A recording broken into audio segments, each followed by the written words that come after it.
In recent weeks, KX News showed you the hidden history of the Non-Partisan League in North Dakota. Formed by farmers and merchants in 1915, it became the largest political anomaly in a state otherwise controlled by the Republican Party. Well, by the late 1940s, the league began to merge with the Democratic Party, creating what's now the Dem-NPL. And the Non-Partisan League itself has existed less and less on its own ever since. That is, until about 5 years ago, according to the current Non-Partisan League chair. He says it was only lying dormant before a grassroots movement began again to lift up the working class people of North Dakota. He adds more and more of those who came from an NPL background are feeling like both political parties are listening too closely to campaign donors rather than ordinary citizens. This is similar to how the NPL emerged a century ago in protest of the power of big banks and the railroad.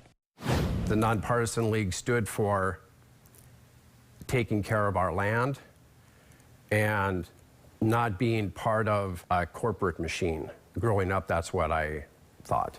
And actually, that's still what it is. Anderson says a couple of things the NPL is fighting for right now are legalizing cannabis, and one candidate is proposing a state-run meatpacking plant.